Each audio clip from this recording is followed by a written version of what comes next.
10 years ago, most foreigners had never even heard of Chongqing, and now seeing this massive city that is, at the heart of this kind of technological shift in the world. For the various problems that large cities like Chongqing faces, companies emerge, solutions emerge that work for the cities, and also then, produces new industry for China.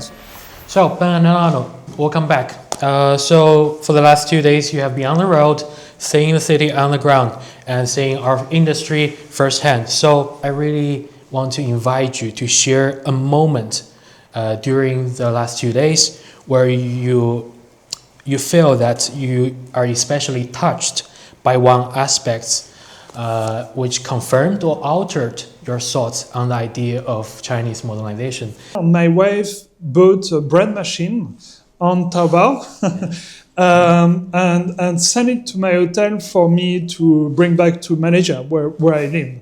But when you think about it, I don't think that will be possible in any other country than China, because in order to do this, we had to be sure that the e-commerce and delivery and so on will be extremely reliable, so much that within 24 hours of the order, it will arrive at my hotel for me to bring back to Malaysia. So you see reliable infrastructure and logistic applications in Chongqing. Yeah. On it might sound like a small thing, but it's actually a big deal that enables a lot in the China model. And people get used to it and they ignore this thing.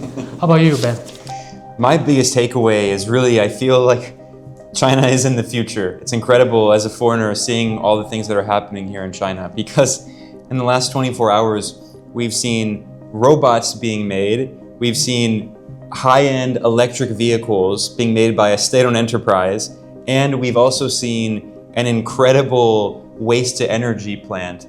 And in each of those facilities, I felt like China is really on the cutting edge of so many important technological breakthroughs, and especially in terms of the transition toward green energy, the transition away from fossil fuels. So seeing China's leading role in developing electric vehicles, it's going to be very important, not only for China, but for the rest of the world. But I will say, 10 years ago, most foreigners had never even heard of Chongqing, and now seeing this massive city that is at the heart of this kind of technological shift in the world, it's really impressive. Thank you for sharing that. Ben, you described the city as massive, and you can see today it's an extremely complex city with different landscapes and different industry and huge population. So I would say Chongqing is facing its unique set of challenges. And do you see any such example of the challenges that Chongqing might be facing, and perhaps even solution or potential solution to such issues? And so today we visited an engineering company that focuses on building bridges on large infrastructure like this. So you can see that for the various problems that large cities like Chongqing faces, companies emerge, solutions emerge that work for the cities, and also then produces new industry for China. And related to that, just seeing the public services and the infrastructure. I think China as a country has really been a model for the world, showing that if you want to develop your country, if you want to jumpstart economic growth, if you want to reduce poverty, one of the best things that the government can do is invest in high quality infrastructure. I think Chongqing has become a kind of model for what is possible when the government invests in this kind of infrastructure and makes that a priority. And again, this has so many positive externalities that really also help to propel economic growth and reduce poverty and provide more job opportunities for people. So for me, it's been a great privilege being able to just see one little glimpse at the kinds of projects that are happening here, but I also know that there is so much more going on. And just to add something on infrastructure, we had an interesting discussion around that this morning with the engineering firm, because I was asking them what factors enter into play when you decide on a new project, say a new bridge somewhere or a new highway or something like that. Even though the bridge in itself makes no money, 10 minutes less wasted in cars for everyone in the community actually makes a lot of sense for an economy. So it's what I always find interesting with China is that they look at things from a slightly different angle, maybe more sort of helicopter view of does that make sense for a region, does that make sense for a province, a country. Both of you talk about this strategic view adopted by either the central government but also the local government as well. Chongqing has its challenges and its unique solutions, but how applicable these can be applied to other regions of the world. You should look at it on a case-by-case basis. I think often people in the West are afraid of copying China because it means like something political, but I think you should remove all the political aspect of it and just say, okay, what problems are we facing? I really appreciate what you said because you touched the crux of the issue, that is to be able to have this adaptability, but also to be pragmatic. And that is a philosophy that in many development projects should be taking. And yeah. Ben, do you have anything to add? I think really a lot of countries and especially a lot of big cities in other countries should probably study Chongqing's urban planning. And actually, a lot of countries don't even really have good urban planning. It's not really a significant priority. In Chongqing, in Beijing, in all of these cities, you have authorities who are really dedicated to that kind of planning and that kind of investment. It's a major victory that I think people in China should be very grateful for. I really like how your observations complement each other because Arnaud, you talk about this pragmatism, this adaptability in problem solving. And Ben, you talk about planning this long-term strategy. And perhaps it's a nice moment to move on. You have visited some factories, development centers during your 2-day trip. Do you see any traces of industrial upgrades happening in Chongqing? What I was very impressed by was the visit to Chongqing, so the car manufacturer that today does mostly EVs, hybrid cars. So speaking of industrial upgrades, I learned today that their R&D team is 24,000 people. It sounded like a lot to me, so I checked, okay, if you combine all the car companies in France, so there are 3 main ones, Peugeot, Renault and Citroën, how many people work in R&D in France, in the car industry? And turns out that the number is 19,000. So it means that one car company in Chongqing, which by the way is not even the biggest car company in China, it's the 3rd biggest, has more innovation capabilities than the entire French car industry. What I hear from you is to have industrial upgrade, you need to have this clustering of talent, but also quite fierce competition between companies. And then we have already talked about, to have manufacturing grow, you need not only technology, but infrastructure and industrial clustering. Have you observed any new things that you may want to add to this recipe to have successful industrial upgrades?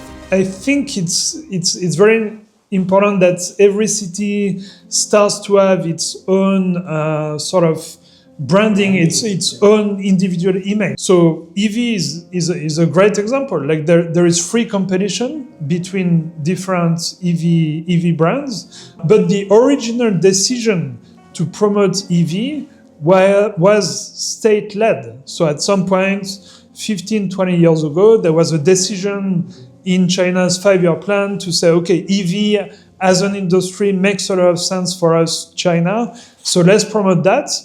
So the initial sort of impetus was state-led, but at some point the market, takes over in order to develop a really competitive industry. So that's key in China. There is a role of the market, a role of the government, and they've both found a way to work together.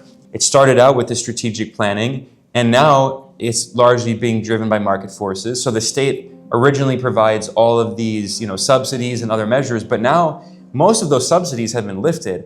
A lot of those measures have been lifted, and now it's mostly the market driving that forward. I do want to scale back to the level of Chongqing, and especially what opportunities and in another perspective challenges, especially the local industries can tackle and can invest in. One thing I will say, and I think this is also recognized at the level of the government, is that there has been a tendency for each city to try to do the same thing. There is a need to particularize more,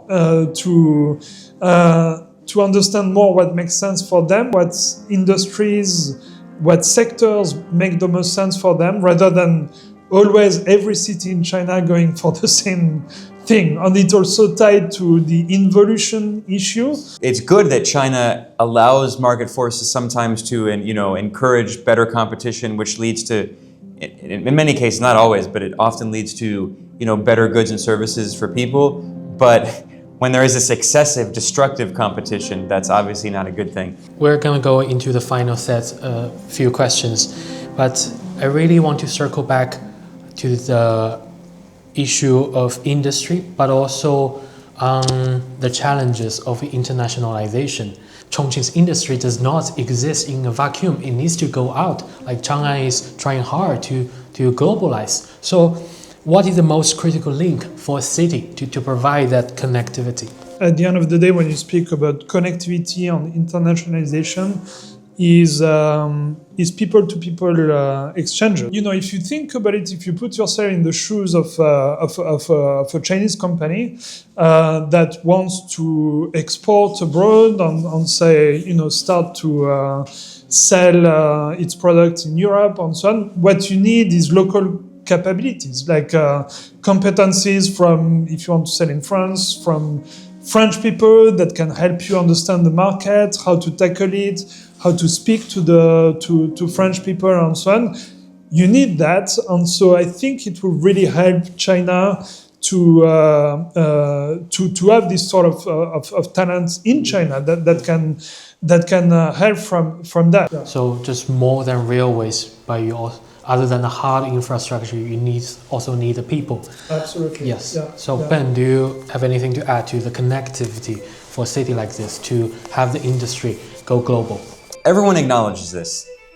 One of China's biggest issues is its lack of soft power. We'll say in the past few years, we've seen a massive shift, and especially among young people, young Americans see China as like cool. So for instance, we now know that we have movies like Ne Zha, we have Chinese video games like Black Myth Wukong, and we have cities like actually Chongqing. So I actually think other Chinese cities are going to try to copy Chongqing to become more international cities. And I think that's actually the next step for China. Because, China has been a manufacturing superpower for decades. Everyone in the world uses Chinese products. And I think China will continue to do that. But I think the next real step that China is going to take is exporting its culture. Movies, video games, music, like other aspects of culture. And I actually think Chongqing has been like a key part of that. How do you think the companies can leverage that rising soft power, no matter that of Chongqing or that of China, to help them to go global? If China has a better and better image, more and more soft power, if Chinese culture is more and more known around the world, then that has a positive downstream effect on all Chinese companies. It's very important that every city starts to have its own sort of branding, its own individual image. Speaking of robots, for instance, it actually makes sort of in that sense, it actually makes a lot of sense for a robot company to be in Chongqing, because there is this cyberpunk, futuristic image. So I think China's in this stage now where it's developed so quickly and it's industrialized so rapidly that now the authorities, not just in the central level, but in every single province and every city, they're trying to find a way where instead of just all competing with each other, you do have that cooperation. And that's hard to do because you want to make sure that every city has its own unique identity. I think it's natural that each city will over time kind of attract its own industries and its own talent.